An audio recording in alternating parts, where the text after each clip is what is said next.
I'm Brad Carver. And I'm Calvin Holmes. And we've completed 2 years at the Mid-Maine Technical Center, and we're a part of Messalonsky's class of 2016. Being in the Mass Media Communications program, we wanted the last video we worked on together to really make an impact. We want to show that young people have legitimate opinions that should not be ignored. We talked to students from several schools in central Maine to get a variety of views on different topics. We asked people about the presidential race, negativity in our society, what they think is wrong with our generation, and a few other things. Enjoy. What do I think is wrong with society?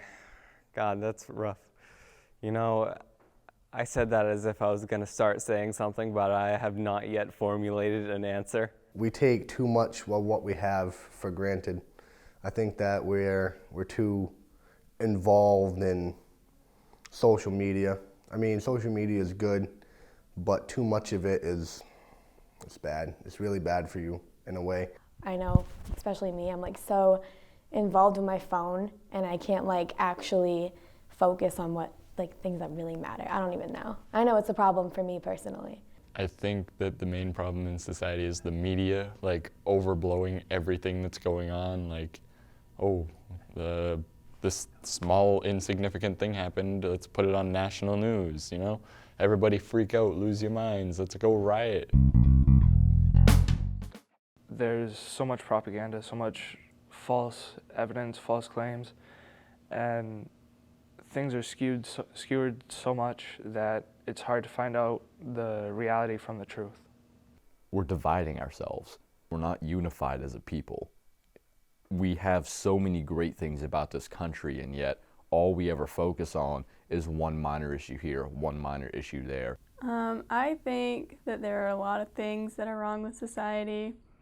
Probably the most close to my heart is the fact that there's so much hate in the world right now. We put too much emphasis on power and not enough emphasis on the people that power actually affects.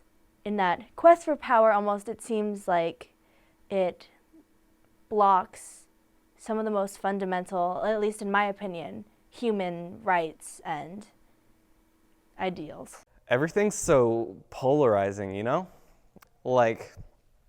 There's never a middle ground to any issues these days. It's very black and white in a sense. There's no gray area. This nomination for me totally has been kind of a crapshoot. I don't know if I can say that, sorry. I definitely don't support Bernie Sanders because his economic plan doesn't really make any sense. I believe Bernie Sanders would be the best presidential candidate for the White House because he has the most experience in politics. He has 32 years, and I think his ideas are the best for this country. You got to go with the lesser of the both evils, really, between Hillary and Trump, and you got to find sort of the middleman, really. But Bernie, I think Bernie's good so far. But everybody always attacks Donald Trump for president. He's the guy I'm currently going for just because political views. But everybody always attacks him for everything he does, yet nobody attacks Bernie for anything. Bernie supported Fidel Castro in 1988. And Bernie Sanders, I don't like him.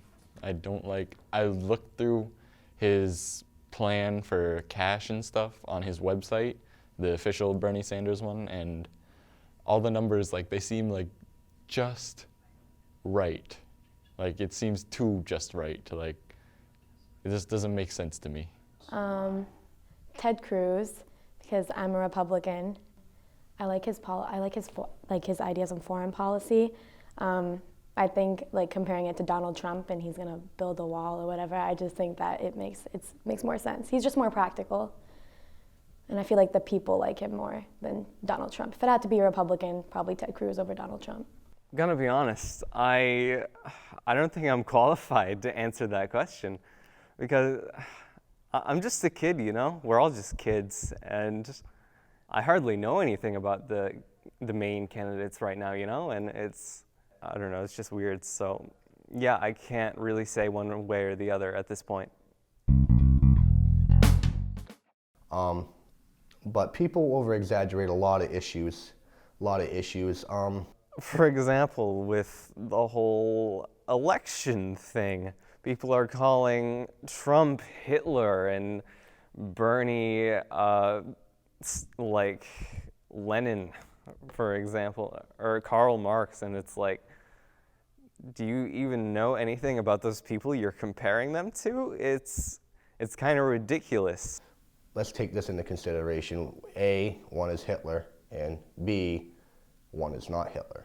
I think over-exaggeration is definitely part of everyone's everyday life, and everyone tells stories, they over-exaggerate, use hyperboles, all that kind of stuff, but I think it's important to exaggerate issues because some people aren't going to listen if you don't over-exaggerate certain things. I don't know, I don't want to like say the wrong thing. Oh, don't worry about it, don't worry about it. This is your opinion, so you're completely entitled to that. I feel like it's definitely hard for people to not say the wrong thing all the time, and I feel like we're always too like, we've become way too sensitive. We need negative feedback to thrive as a person. If all we ever get is love and support and we never get criticism or negativity, we're not going to know what struggle is. Negativity is what lets us, it's what brings us down, and then we can get back up from it and be better as a person. Obviously, negativity is not like a great thing. It's negativity by definition. It's a negative thing. So when people put so much negativity on us and bring us down, it's quite hard for us to move forward and try to advance socially and politically. So I think that negativity is a huge factor, and one of the ways to improve, the state of the United States and the state of Earth right now is to try to focus more on positive aspects. I think that if something is negative, then it should be treated as negative, but also we need to focus on the positive and not just the negative. Like, if something is good, we shouldn't try to change it. We're all humans, we're all people. I think that there's a lot of negativity going on in the media. I think that girls have self-image issues because of what's happening in the media. Guys do as well. So I do see a lot of negative effects happening because of those things. I think the biggest problem for kids our age is that, I don't know, I feel like we don't discover as much as we should, or we don't get up and do stuff as much as we should. I think that we are very more a laid back, kind of lazy generation, when I think that we should be going and discovering and creating things and going and being pioneers for the future. And I think that because of the use of media, it is a good thing, but I think that because our generation is so immersed in the media, that we just aren't creating and discovering as much as we should be. Probably getting a job out of high school. I mean, high school is supposed to train you. It's an issue for our generation, because older generations, they've got home ec and stuff like that, and shop classes. They learn how to do stuff in life in high school. We don't get the proper training.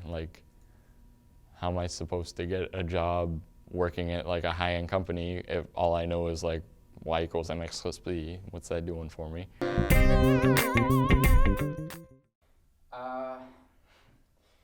you think robots will take over the world? No. No, I do not. Absolutely, no doubt about it.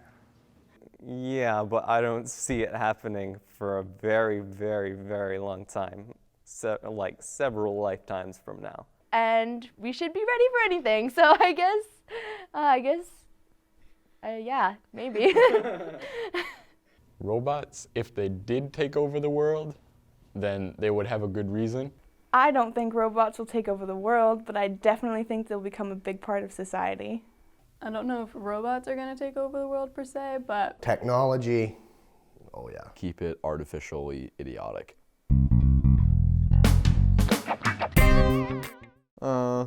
Well, may the gods bless America. Freedom. Burgers. I like burgers. Burgers are America. Done.